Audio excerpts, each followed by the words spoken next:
Hello කොහොමද? අද මම කරන්න යන්නේ පොඩ්ඩක් මේ ගමේ කෑමක් තමයි අද දන්නේ. ගමේ කෑමක් වල මේක වෙලා ලංකාවේ තියෙන සුපිරිම කෑම. දැන් හිතන්නකෝ ඔයාලගේ ගෙදර ඉඳන්දි සමහරවිට මේ කටේ සමහරවිට තුවාල හැදෙනවා. හරිද?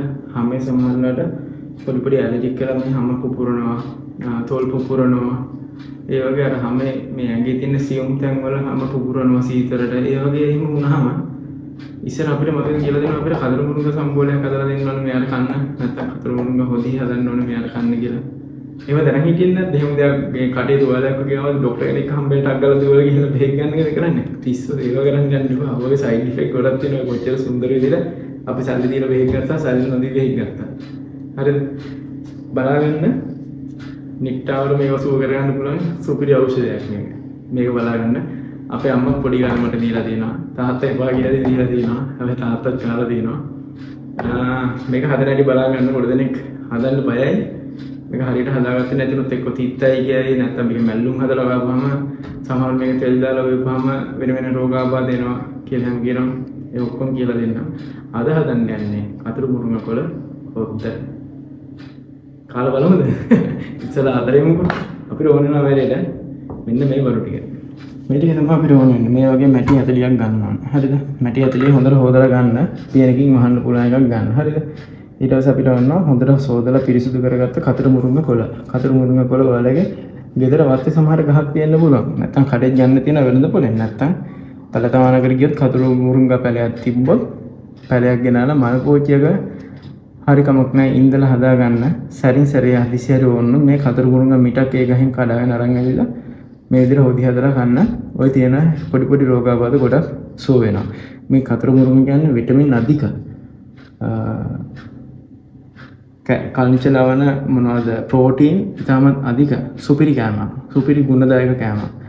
මේ කෑම ලංකාවේ මිනිස්සුන්ට ලොකු වගයක් නැති වුණාට මේක පිට රට සමහර වෙලාවට විවිධාකාර ප්‍රොඩක්ට්ස් විදිහට මේවා හදලා පරිභෝජනය කරන්නේ. හරි කතාව ඇති. ආය වෙන උම්මලකඩ කුඩු ටිකක්. උම්මලකඩ කෑලි ටිකක් මේ මිරිස් කලෙන් කඩලා හරි කමන්නක් ගන්න. සුදුරුණු ටිකක්, තක්කාලි ටිකක්, අමු මිරිස් නැත්නම් කොච්චි මිරිස් ටිකක්, කරපිංච රම්පෙ ටිකක්, බීලුණු ටිකක්. ඊට පස්සේ වෙනවා අපිට පොල් කිරි. පොල් කිරි මේ විදිහට දෙකකට ගන්න. එකක් ගේ කිරි, අනිත් එක මිටි කිරි. හරිද? මේ විදිහට හදපුවම හොඳ තික් එකට මේ හොදි එක හැදෙනවා. හොඳ ගුක්කුවට මේ හොදි එක හැදෙනවා. හරි පටන් ගමු වැඩේ. ඉස්සෙල්ලාම අපි මේ මැටි හත්තිය අරගෙන මේකට දාගන්න ඕනේ සුදුරුණු ටිකක්.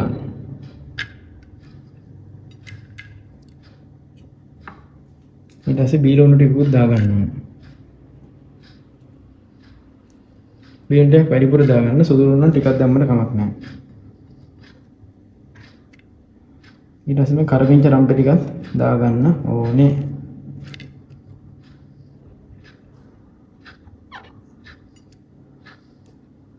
ඊට පස්සේ මෙන්න මේ මිරිස් ටිකක් දාගන්න ඕනේ.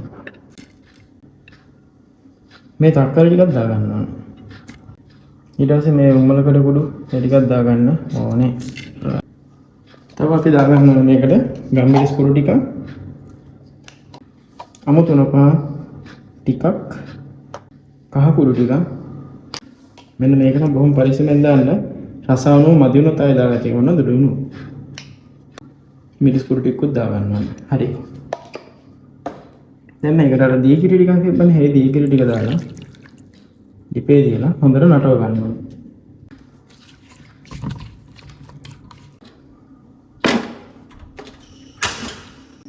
රයිට් යාර නටනවා චුට්ටක් විනාඩි 5ක් විතර ඔහම නටන්න ඉන්න ඕනේ.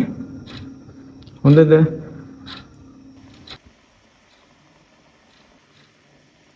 හරි. දැන් මෙහෙම නටාගෙන ඉද්දි කිරි ටික උතුරගෙන යනවනේ මේ දී කිරි ටික.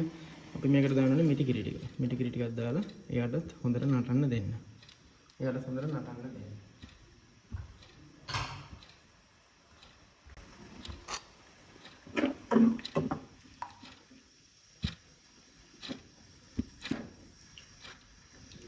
මේක නටනකම් ඔයා කොහෙවත් යන්න එපා. උතුරගෙන එනවනේ. එතකොට කිරි ටික කැටි ගහනවා. සරින් සරෙන් මේක මෙහෙම කූරුක ගා ඉන්න ඕනේ. හොඳද? හරි. ඔයාලට දැන් පේනව නේද මේ කිරි ටික අපි කිරි කැටි ගැසෙන්න තියෙන හොඳට උතුරව ගත්තා. අපිට දැන් පුළුවන් මේකට අර කතර මුරුංග කොළ ටික එකතු කරගන්න.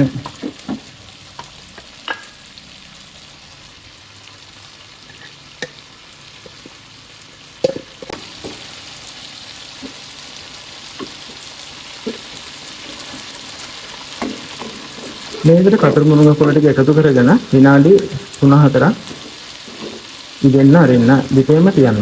එතකොට මේක හොඳ සුවඳකුත් එක්ක එනවා හොඳ රස පදමක් අපිට දැනෙනවා. හොඳට නිකන් ඉස්ව කරීයක් හැදුවා වගේ සුවඳක් එනවා ඔන්න ඔයාලට. දැන් ටික ටික ස්මෙල් එක එනවා.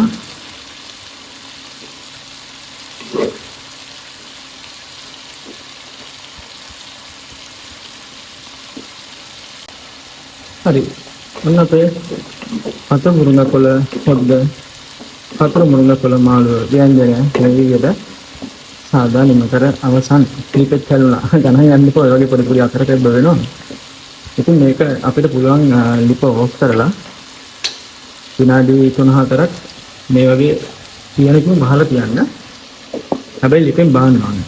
නැත්තම් ඔක කිරි ටික කැටි ගහනවා. අර අපි කූරු ගහ හිටපු නතර වෙනවනේ කිරි ටික කැටි ගහන. ඒ හින්දා අනිවාර්යෙන් මේක ලිපෙන් බාලා කොහොම චුට්ටක් සම්බෙන්න අරින්න. එච්චර. ඊට පස්සේ කෑම දෙකට පිළිගන්නන්න තියෙන්නේ. මේවා කෑව ගමන් කටේ තියෙන තුවාල පිටිරු මාස්වල තියෙන කැක්කුම් ඒ ඔක්කොම දේවල් සුව වෙයි දවස් දෙක තුනක් කාවහම. හරිද? එහෙනම් ඔයාලා කාලා බලලා අපිට කමෙන්ට් එකක් දාන්න බෑ. එහෙනම් අලුත් වීඩියෝකින් හම්බෙමු. ජය වේවා.